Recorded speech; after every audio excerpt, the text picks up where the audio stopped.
I've been working at my company for the past year. It's my first job out of college. Additionally, my office is blessed with a surprisingly high number of attractive women for a tech company. Most of them were business majors, but I'll take it. I've become very close friends with one of them, Angie. It took me less than a month of working with Angie before I was convinced she was the girl of my dreams. Being the new guy and having to directly work with her daily, I never tried to be more than friends in fear of the situation if she said no. She moved to a different team in June, so we rarely see each other during work anymore. Angie got engaged in July. When discussing it with her, I made a comment to the extent of, "I'm happy for you, but sad that we never got to try us." I was drunk and knew it was a fuck up immediately, but I was glad to have it off my chest. We didn't talk for a few days, and then I got a text inviting me out for drinks like a normal Friday night, and both went on like I never said it. Fast forward to October, and she catches her fiancé with an ex. Angie is no longer engaged. She came to me crying, and we just sat on my porch drinking for the night. She tells me she is done dating for a while. I recognized that I loved her as my best friend and just held her for a few hours. We started spending a lot more time together, but it was always just as friends. So that sets up my relationship with Angie. Other co-workers you need to know: Heather and Lena. They've been best friends since college, and Angie has kind of joined their little circle. Both of them are attractive, but I've spent the past year unable to get Angie out of my mind. I'm forever romantic. Fuck me. I'm friends with them to the extent that they go out drinking with Angie and me regularly, but I don't really talk to them much during the week. Now for our company's holiday party on December 6th. My company is a work hard, party harder company. The amount of alcohol we drink is insane for the corporate world, with over 2,000 drinks served for 320 people before the after party. I went alone to the party, and so did Angie. We got drinking, and midway through the party, she gives me a quick kiss in front of Heather and Lena. The kiss throws me completely off. As I'm now wrestling with feelings I thought I'd tamed while being afraid of taking advantage of her since she was all upset about the breakup. The trio starts giggling, and I'm thinking that the kiss may be something that Heather and Lena tease me about on Monday. The night continues, and the four of us share a cab to the after party. Angie sits on my lap for the cab ride and kisses me again. I was hard under her leg for the rest of the ride, and only got a couple winks from her as acknowledgement of it. Getting out of the cab, Angie whispered in my ear, "Neither of us are going home alone tonight. But first, we party." My three companions all go towards the restroom, and I make a beeline for the open bar and swap over to vodka Red Bull to drown what's left of my inhibitions. I'm going home with the girl of my dreams tonight. Oh, how I wish we had just dropped off Heather and Lena and gone to my place then. With a few vodka Red Bulls and Angie's comment replaying in my head, they were able to coax me onto the dance floor. I know I can't dance, so I actively avoid the dance floor. Apparently I could dance that night though. Spending the time on the dance floor allowed me to sober up enough to realize Lena is dancing on me almost as much as Angie. I decided to stop drinking then so that A, I could remember everything from this night, and B, I wasn't going to underperform for Angie. If only I had kept drinking. Getting a straight Red Bull from the bar when I go to grab the girls more, I return to the dance floor to see them dancing together in a way that I will never be able to want to forget.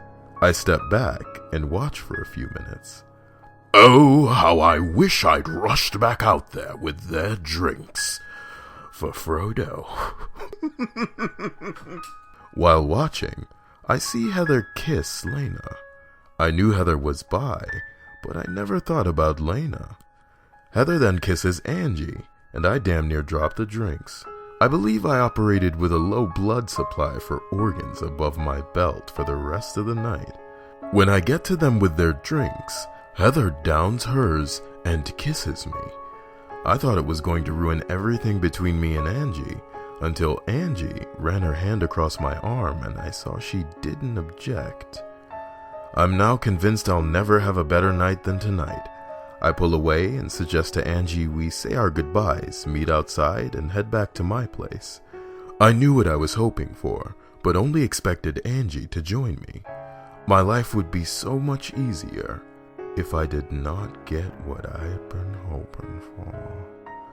I say goodbye to a few important people and head outside to hail a cab. Angie is standing there with Heather and winks at me again right before Elena grabs my ass and joins us. I get us a cab again, and Angie's in my lap. I get more than a wink this time, as she wouldn't sit still and was effectively giving me a lap dance for a short ride home with constant eye contact. I think Heather and Lena were making out, but I wasn't paying attention to anyone other than Angie. I don't know how that cab ride could have gone differently, but I wish they would have fallen asleep or something before getting to my place. We get to my place. Heather and Lena move to my couch as Angie and I are tearing each other's clothes off on the way upstairs to my bed.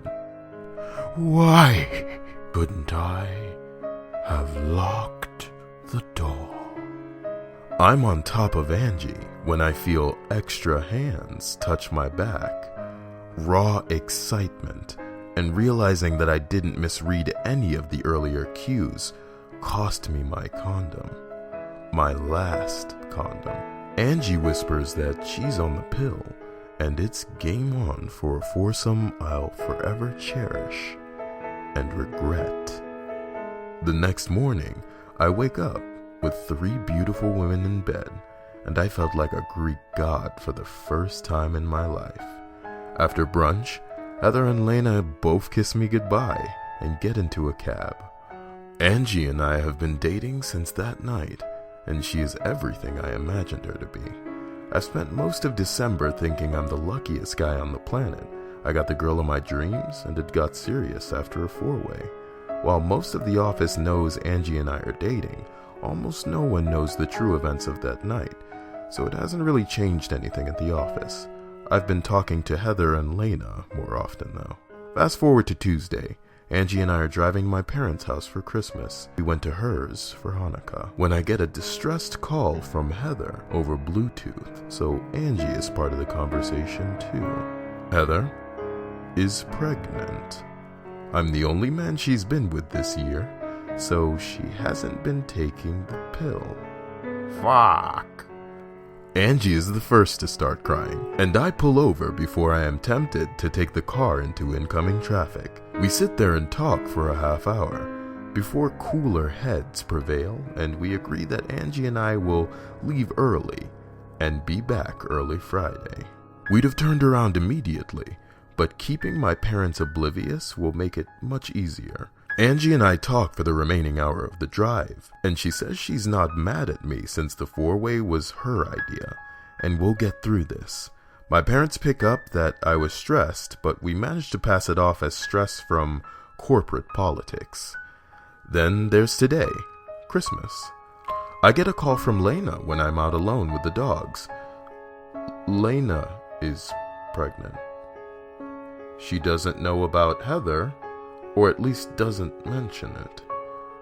What she does do is confess that she's in love with me and wants to keep it. She wants me to leave Angie and marry her before the baby starts showing, or she's going to claim I forced myself onto her while she was passed out at my place. I talk to Angie and she's in tears again. She hugs me and keeps saying we'll get through this.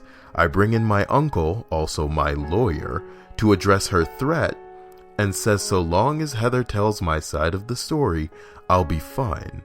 But we need to tell HR everything. First thing Monday.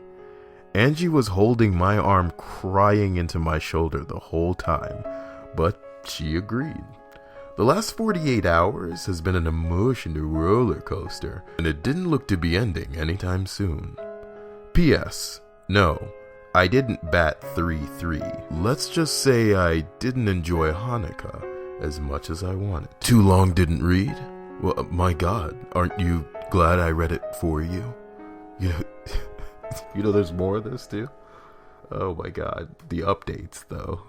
Links in the description.